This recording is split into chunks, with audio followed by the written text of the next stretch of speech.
I never thought a single mistake could erase me from the only family I had. One moment I was welcomed, loved, and trusted. The next I was told, "You're no longer family." 10 years have passed since that cold night when the door slammed shut behind me, leaving questions I couldn't answer. And just when I thought the past was buried, Grandpa's will arrived. Hidden secrets, untold betrayals, and a family empire that I never knew I had a claim to suddenly changed everything. Can you imagine being cast aside, only to discover you might have been the rightful heir all along? The phone rang at 2 a.m., jarring me awake from a restless sleep. The screen lit up with my mother's name, and my chest tightened before I even answered. "Linda, you've done it again. I can't believe you still don't understand." Her voice cut through the silence, sharp, cold, unforgiving. Words I had grown used to over decades now struck with new intensity, as if she had discovered a way to twist every mistake I had ever made into proof of my incompetence. "I don't want to see you anymore. You're no longer family." That final sentence didn't just echo through the room, it hammered straight into my soul. I could feel my own disbelief battling with the sting of rejection. I sat up, staring at the ceiling, trying to make sense of what had just happened. My hands trembled, and a familiar knot of self-doubt tightened in my stomach. Did I really deserve this? 10 years of devotion, helping with bills, listening endlessly to complaints, sacrificing my time and energy, and this was the gratitude I received? I clenched my fists, fighting the tears that threatened to spill. The room felt colder than it had ever been, emptier, as though the walls themselves were retreating from the weight of my sorrow. And then, as I tried to steady myself, a message notification blinked on my screen. I didn't recognize the number, but the word sent a chill down my spine.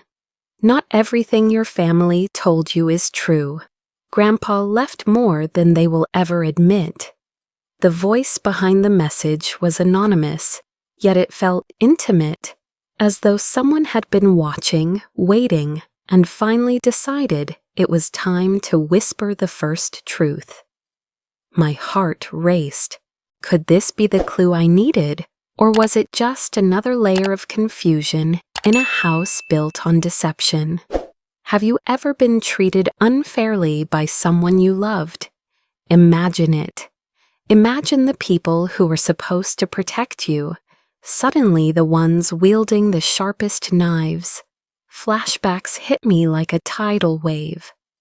I remembered the countless nights I had spent helping with bills, loaning money that was never paid back, listening to complaints about my supposed inadequacies, all while my own needs were pushed aside. Each time I voiced a boundary, it was ignored, dismissed, or mocked. Gaslighting had been so subtle that I hadn't noticed it at first. Small lies, contradictory statements, subtle digs at my confidence. And then came the social isolation. Invitations were lost or never extended, conversations left out to make me feel invisible. I had been conditioned to believe this was normal, that family loyalty required suffering in silence.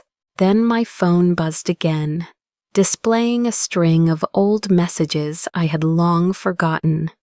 One stood out, a text from my older sister, sent the night I had been blamed for a mistake that wasn't mine. "Mom thinks Linda should never have access to Grandpa's estate. We need to make sure she doesn't get involved." My stomach dropped. I had suspected undercurrents, but seeing it in black and white made the betrayal tangible. This wasn't a small error anymore. It was a calculated effort, a premeditated plan to undermine me, to erase me from the family narrative entirely. If you thought you understood betrayal, think again. You've only seen the surface. I curled up in the corner of my bedroom, hugging my knees, letting myself feel the heartbreak fully.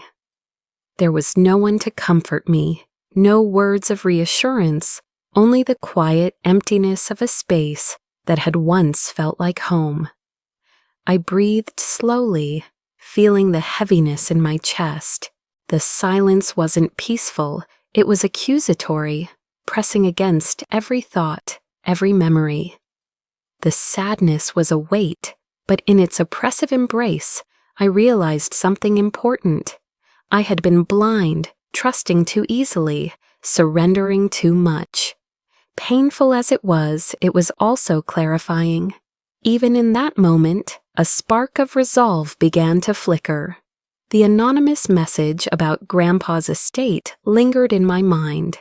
Could it be true that everything I had been told, every accusation and judgment, was just a story they wanted me to believe? I didn't know yet, but the possibility made my heart beat faster, mixing dread and anticipation in equal measure. I had been taught that family was synonymous with loyalty and unconditional love. But now it seemed that family could also be the architect of your suffering. As dawn approached, the room shifted from darkness to a pale gray, light brushing against the edges of my despair. I rose slowly, brushing off the numbness in my legs, and took a deep breath. I didn't have answers yet. I didn't know who I could trust, who was genuinely aligned with me, or who was playing a hidden game. But I knew one thing. The first step was awareness, recognizing the deception, the betrayal, and the manipulation. Recognizing that the family I thought I knew might not be what it seemed. I sank into the armchair by the window, staring at the quiet street below, letting the cool morning air touch my face. There was sorrow, yes, but also the faint pulse of curiosity. That anonymous hint about Grandpa's secrets was a lifeline thrown into the storm. I didn't know if it would save me or pull me under, but I had to reach for it. I had to know the truth. And somewhere deep inside, amidst the shock, confusion, and self-doubt, a tiny, fragile thread of hope started to weave itself through the tangle of despair. If you've ever felt like the people who were supposed to love you most have abandoned you, you'll understand this feeling. It's like standing on a cliff, the ground beneath you shaking, unsure whether you will fall or soar. But sometimes it is that very fear that awakens the part of you capable of surviving, and perhaps one day, thriving. The notification popped up on my phone, a new message from an unknown group. Curious, I tapped it open, only to find a list of family members and a string of messages that made my stomach drop. Linda should never know about Grandpa's estate. We need to make sure she's left out. My hands shook as I scrolled, disbelief rooting me to the spot. It was worse than I could have imagined. Every sibling, some cousins, even distant relatives, conspiring without my knowledge. The betrayal was staggering. My mind raced. Had I misjudged them all these years? Or had I been blind to a side of my family I never wanted to see? Then a single line in the conversation caught my eye. A message from someone I didn't expect. I'm keeping certain things from them to protect Linda. My heart skipped a beat.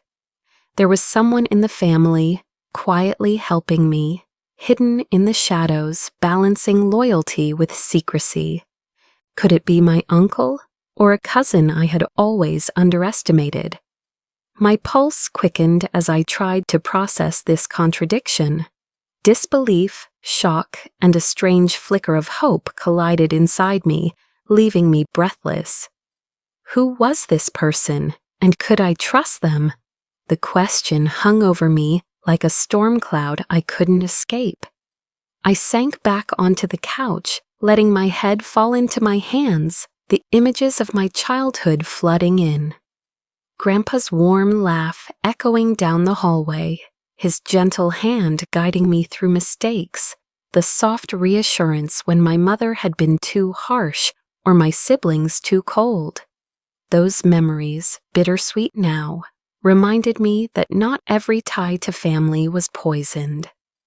I clung to them, feeling both sorrow and gratitude, my heart aching with the loss of innocence I had never fully recognized.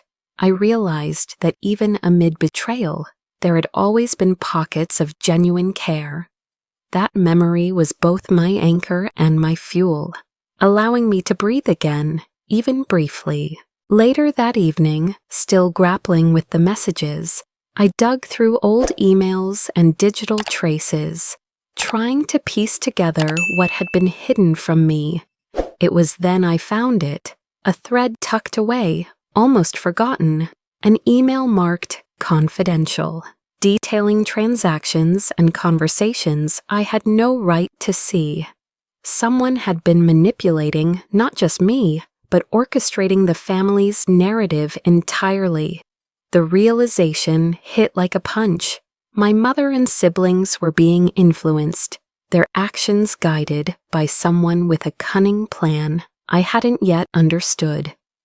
Empowerment mixed with self-doubt as I read each line, realizing I had been a pawn, but now I had the tools to observe the board and understand the players. Sitting there, I allowed myself a brief moment of vulnerability, reflecting on how I had tried to reconcile my love for my family with the reality of their deception. My chest tightened as the tears I had held back for years welled up. The quiet of my apartment was a stark contrast to the storm raging in my mind. I breathed in, exhaling slowly, letting the tension ease just enough to think. It was a pause, a brief reprieve, a chance to regroup before I had to face the next layer of truth. I began to map out what I had discovered, organizing names, messages, and hidden motives. The more I pieced together, the clearer the strategy of those around me became. Yet the twist remained, the person secretly aiding me. That presence added complexity, a faint but powerful reminder that human connections are rarely black and white. My feelings twisted between hope, fear, and determination, a roller coaster I could neither pause nor escape. Each new revelation sent my emotions swinging, the rhythm of despair and cautious optimism alternating like the tide. Night deepened around me as I sat in front of the glowing screen, my mind buzzing with possibilities. I realized I couldn't react impulsively. Every move had to be calculated, every decision considered in the context of who I could trust and who might betray me next. My own emotions became a strategic tool, keeping calm, appearing unaware, even while my heart raced. I knew the line between acting too soon and waiting too long could determine the success or failure of everything I was beginning to plan. I closed my eyes for a moment, remembering Grandpa's wisdom, his quiet insistence that integrity and patience often carried more power than anger. That memory anchored me, tempering my outrage with perspective. I allowed myself to grieve the innocence lost, the warmth replaced by suspicion, yet I refused to let grief define my actions. This was the breaking point, not just a recognition of betrayal, but a turning point where vulnerability would be transformed into strategic insight. As dawn broke, casting pale light through the blinds, I felt the shift within me. No longer just a victim swept aside, I had begun to evolve. I was still human, still capable of hurt, doubt, and fear. But now I was learning to act with precision. Every secret I uncovered, every small detail remembered, became part of a map guiding my next moves. The family who had dismissed me, plotted against me, and hidden truths from me had unknowingly given me the opportunity to see the full picture. And yet, even with these revelations, a question lingered, taut and persistent. Who would truly stand by me if the world tilted completely? The shadow of betrayal hung thick, but it was now balanced by the faint glow of potential allies hidden in plain sight. I had learned that in the most unexpected corners, loyalty could persist quietly, unseen, waiting for the right moment to reveal itself. The breaking point had been reached, and with it, the foundation for a plan, a careful, deliberate strategy, was beginning to form. I took a deep breath and whispered to myself, every step must be deliberate, every move calculated. The words felt heavy, yet freeing. There was no room for impulsive action, only observation, reflection, and a willingness to act at the exact right moment. I knew another shock awaited, something that could topple the fragile balance I was beginning to understand. And in that moment, I felt both fear and anticipation, realizing that this was just the beginning. I sat in front of my laptop, the soft hum of the fan filling the silent room, trying to steady my racing mind. Every family interaction, every cryptic message, every subtle manipulation I had endured over the years began to coalesce into patterns. I opened the financial tracking software I had downloaded days ago, the same one I had resisted before, out of fear, and began mapping transactions, dates, and account numbers. The lines of numbers blurred at first, but slowly I saw the shape emerging. A hidden account, meticulously concealed, with transactions pointing directly to Grandpa's estate. My pulse quickened. For years I had believed the family narrative, only to discover the truth hiding in plain sight. As I delved deeper, cross-referencing emails and old digital receipts, a subtle pattern emerged that made me pause. Someone I had trusted implicitly, a family member I had considered my quiet supporter, was linked to these transactions. The evidence suggested they had their own motives, quietly maneuvering behind the scenes. I felt a pang of disbelief and betrayal twist through me. How could I have been so sure? My heart pounded in my chest as the realization sank in. Trust, even carefully measured, could be a trap. The revelation didn't just shock me, it galvanized me, urging a meticulous, measured response rather than impulsive confrontation. I poured a cup of tea, letting the warmth seep into my hands, a small comfort in the storm of discovery. I sipped slowly, my mind racing, noting down every detail, every question that needed an answer. The quiet of the kitchen became a sanctuary, a space where I could breathe and reflect. The world outside continued its oblivious rhythm, unaware of the silent chess match unfolding in my apartment. This brief pause was crucial, a moment to let my emotions settle before plunging back into the web of secrets that had ensnared my family. With the hidden account mapped, I began connecting the dots between behaviors and financial movements.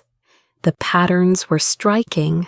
Payments diverted, debts mysteriously cleared, whispered agreements documented only in obscure messages. Every detail I recorded added to a growing dossier of evidence that could, if leveraged correctly, upend the narrative my family had built around me. The mix of excitement and apprehension kept me alert, my mind teetering between cautious optimism and the anxiety of realizing how high the stakes truly were. Even as I pieced together this hidden evidence, I knew the fight couldn't be waged alone. I began reaching out quietly, connecting with allies outside the family, a lawyer who had handled estate disputes in the past, a friend I trusted with my most vulnerable thoughts, a therapist who had guided me through emotional turbulence. I assembled a network that could offer strategy, perspective, and protection. Each person I contacted became another thread in a safety net I was slowly weaving, each one reinforcing my sense that I wasn't as isolated as my family had made me feel. But just as I felt relief settling into cautious confidence, another twist surfaced. One family member, seemingly neutral until now, revealed subtle signs of allegiance to my cause, yet carefully concealed their motives. A double agent, perhaps, playing both sides for reasons I couldn't yet discern. The realization reminded me that every interaction, every gesture, every message had to be evaluated with scrutiny. Nothing could be taken at face value. Trust remained fragile, a commodity to be measured carefully, weighed against both evidence and intuition. Night deepened as I reviewed the compiled information, my apartment dimly lit by the glow of the screen. I sipped the last of my tea, feeling the warmth dissipate, a reminder that moments of calm were fleeting. Each discovery led to another question. Could I confront the hidden supporter too soon? Would revealing my knowledge disrupt the delicate balance I had begun to create? Anxiety pressed against my chest, but beneath it was a steady pulse of determination. I had begun to understand the architecture of deception, the hierarchy of influence, and the subtle levers that controlled the family narrative.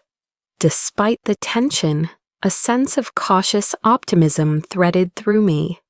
I realized that I had not just gathered evidence. I had begun to reclaim control over a life that had long felt dictated by others. Each piece of information, each insight gained, became a tool for empowerment, a way to shape outcomes rather than simply react to them. Relief mingled with vigilance, the duality of emotion sharpening my focus without dulling my humanity. I could still feel fear, still question my choices, but I was no longer paralyzed by them. The network of allies formed a lifeline, a mix of practical guidance and emotional support. Strategizing in secret, I began to map a path forward, each step measured, each move calculated.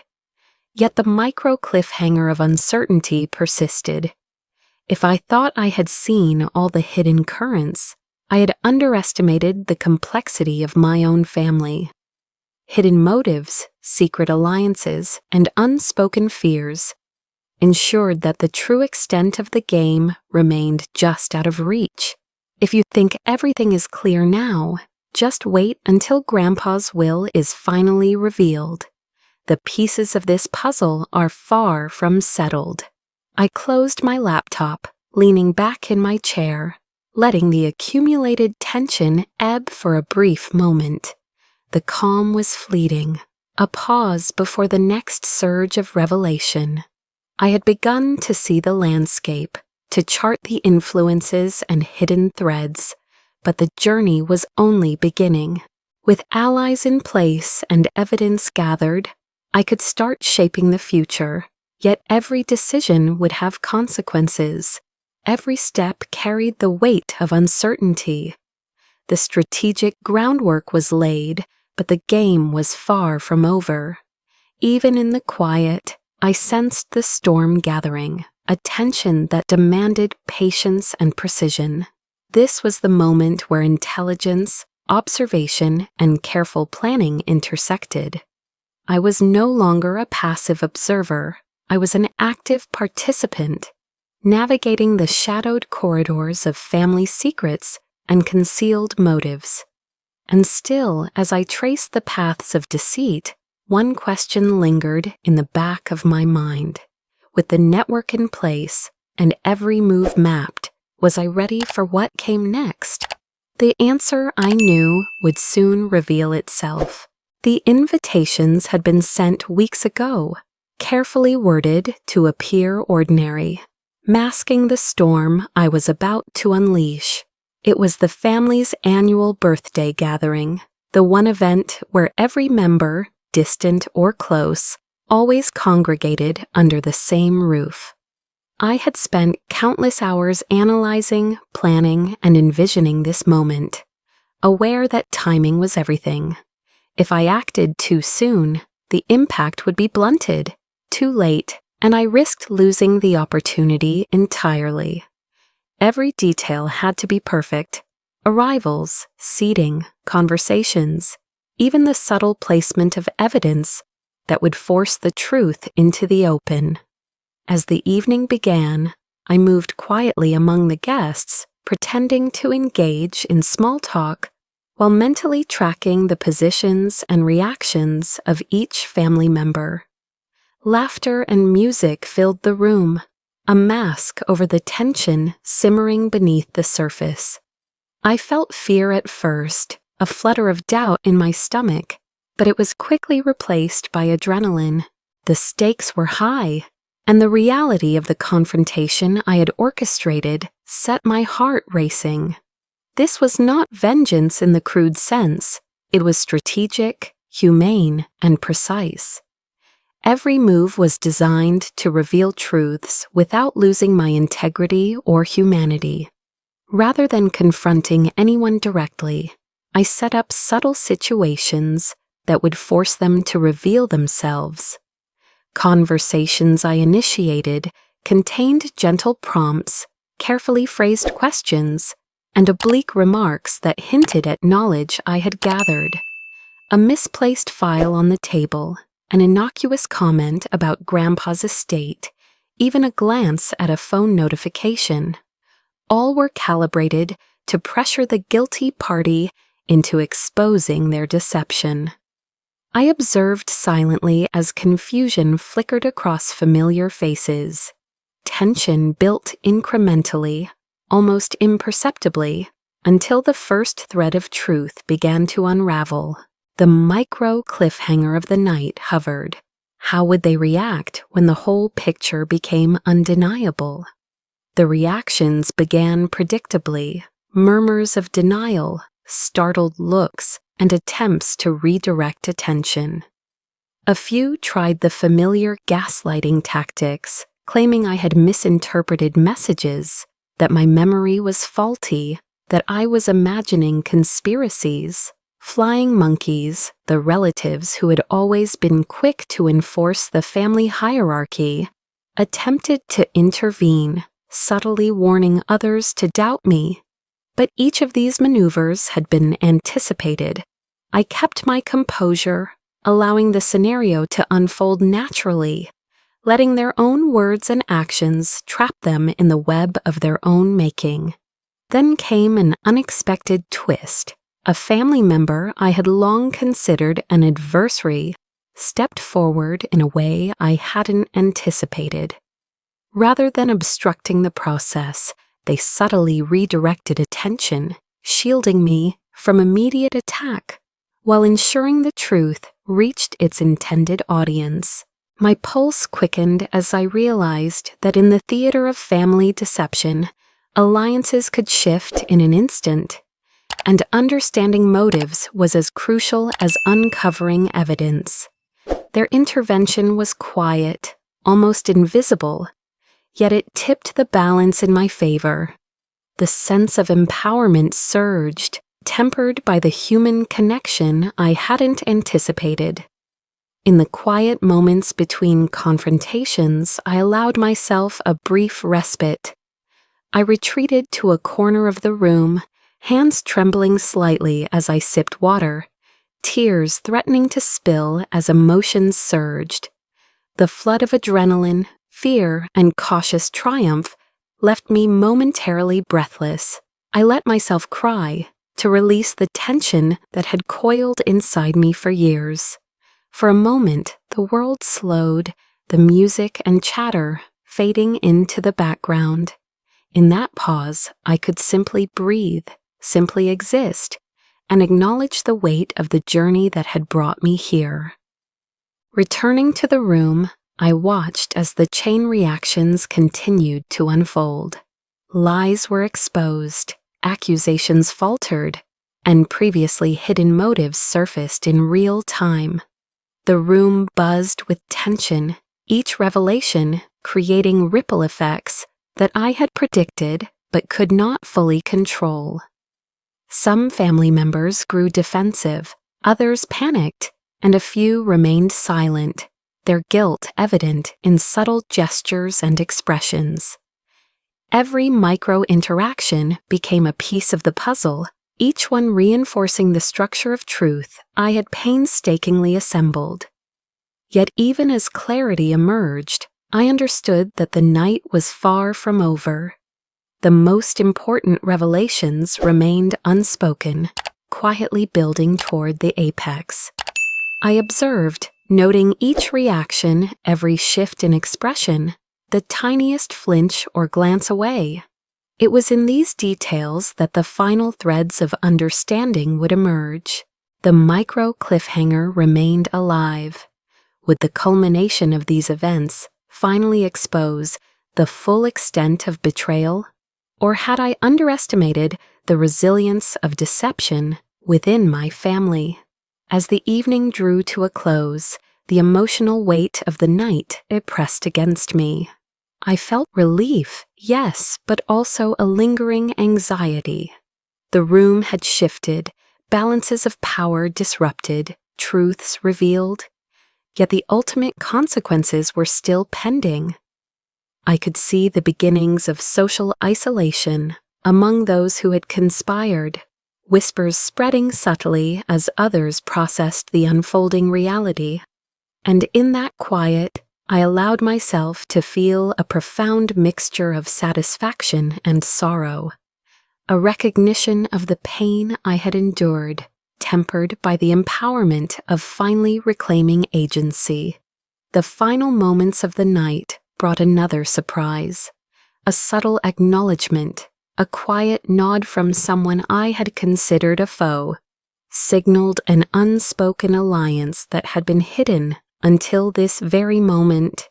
I felt a surge of gratitude mingled with cautious optimism. The revelation reminded me that in the most complex human networks, even adversaries could act in unexpected ways, and loyalty could exist in subtle, almost invisible forms. But even as I felt the first hints of triumph, the room thrummed with unresolved tension. Some truths had been revealed, yet the story was incomplete. The ultimate outcome, the full measure of justice and clarity, still lay ahead. I could sense the pieces shifting, but one final critical element had yet to emerge. The night had been a masterclass in strategic execution, a blend of human vulnerability, careful planning, and precise timing. But the climax, the revelation that would seal the narrative, was still waiting in the shadows. The weeks following the birthday gathering were a whirlwind of revelations and recalibrations. The family's reaction to the evidence I had orchestrated began to ripple outward, touching every corner of their lives. Legal actions were initiated quietly but decisively, papers filed, contracts reviewed, and hidden assets formally accounted for. The people who had once wielded control with casual cruelty were suddenly constrained, their decisions scrutinized under the law they had so often ignored. I watched from the sidelines as their dominion crumbled, not with vengeance, but with precision and intellect. The justice unfolding before me felt deliberate and deeply satisfying. Social consequences followed naturally.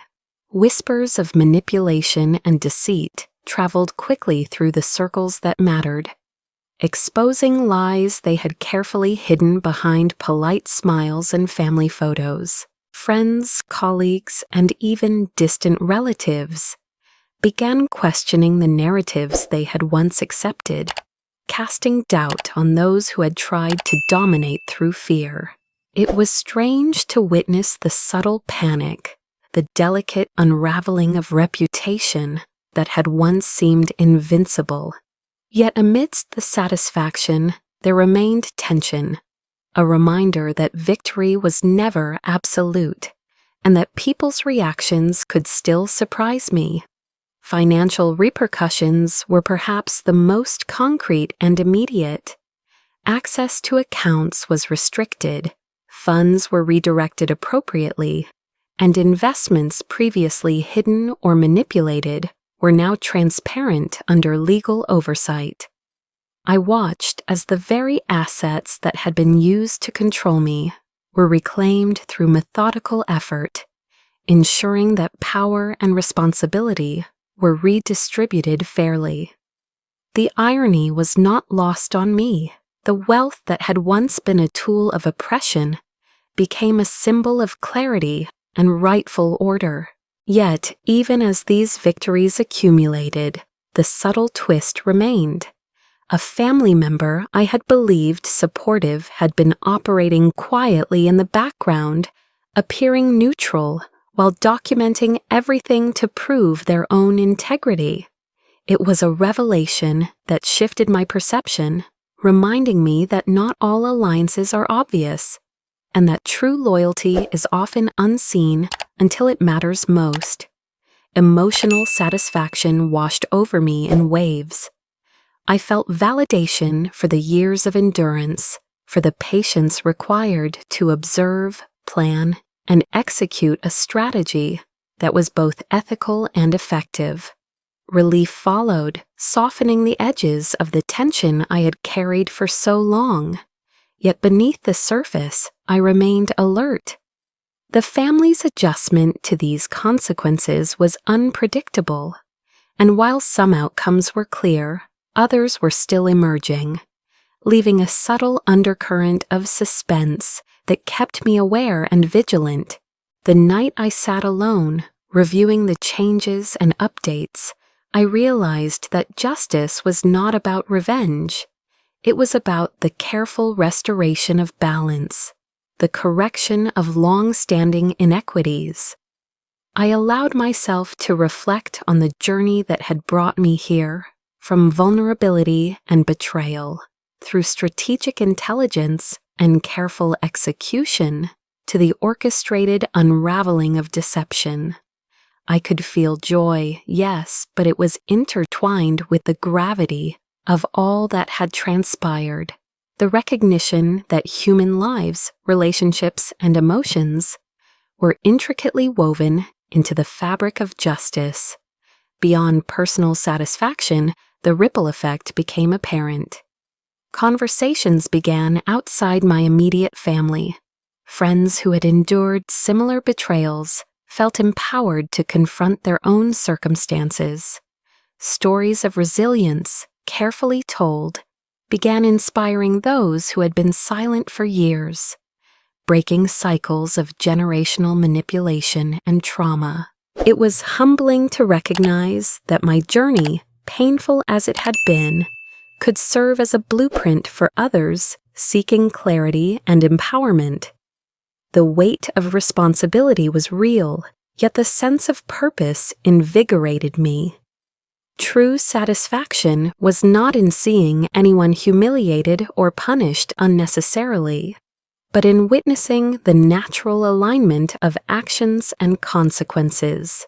Those who had exploited, manipulated, and betrayed faced accountability without the need for direct confrontation or public shaming. Justice was measured, thoughtful, and deliberate, rooted in evidence, strategy, and ethical action. The empowerment I felt was not derived from cruelty, but from knowledge, integrity, and the restoration of rightful order. Peace, subtle and enduring, began to settle over my life. replacing fear and uncertainty with a newfound clarity. And yet, as I contemplated the outcomes, a hint of anticipation lingered. The future, though brighter and freer than ever, still held unknown opportunities and challenges. The micro cliffhanger emerged not from the past, but from the possibilities ahead, who I could become, what I could achieve, and how I might continue to influence and inspire others who had suffered under similar family dynamics. Each step forward carried potential, not only for personal growth, but for the extension of justice, wisdom, and compassion into realms previously untouched by my story. I allowed myself a rare smile, a gentle acknowledgement that the work, though intense, had been worth every careful choice, every calculated risk, every moment of reflection. The tension that had once defined my existence now felt like a distant echo, replaced by empowerment that was deliberate, grounded, and full of promise. I understood finally that victory was measured not in revenge, but in the integrity of action and the ripple of positive change it could create. Even as joy and peace filled the room, I remained mindful.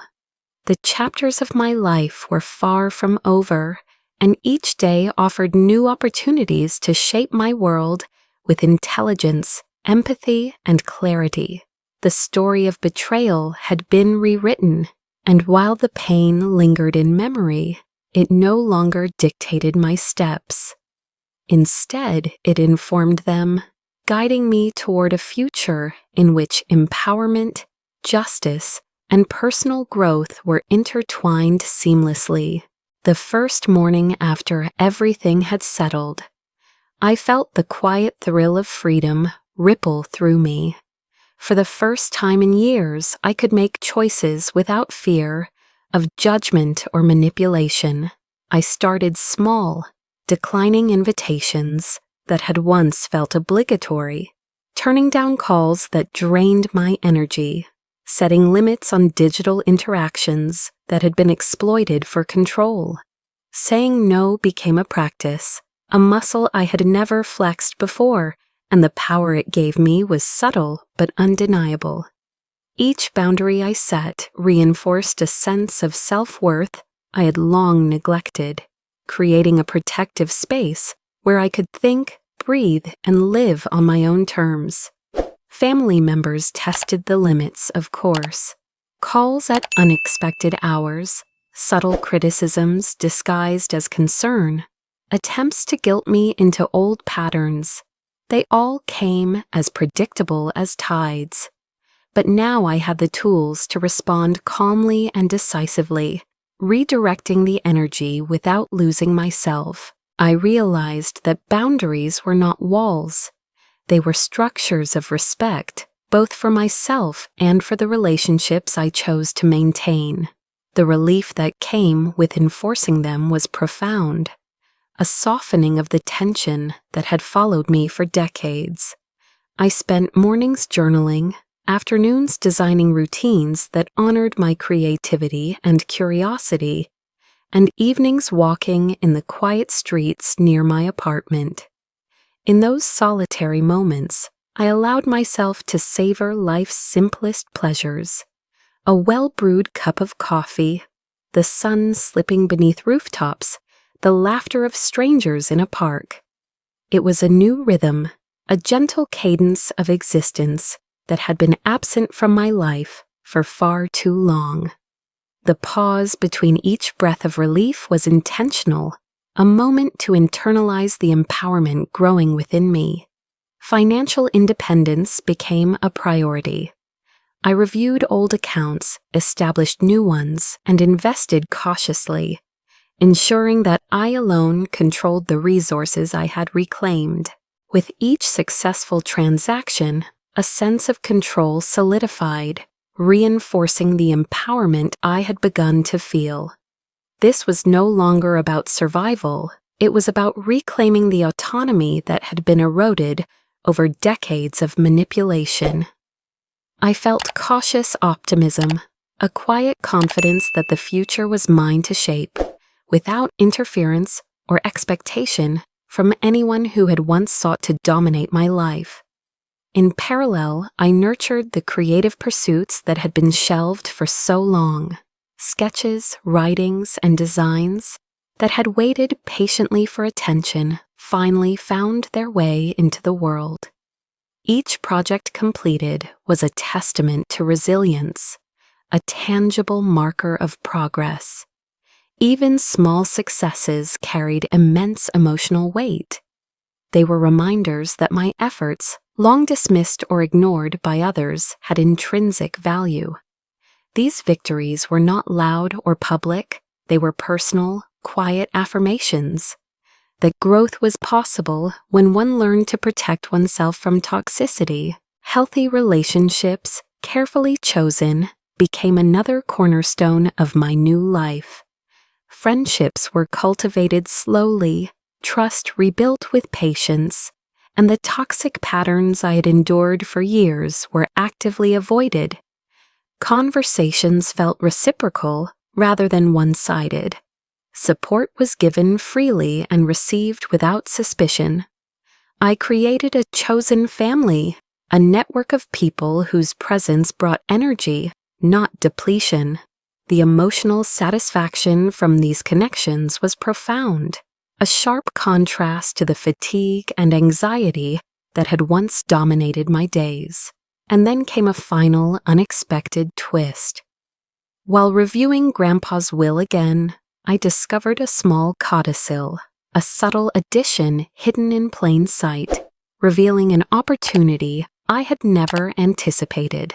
The inheritance included a chance to invest in a creative venture he had envisioned, one that aligned perfectly with my own goals.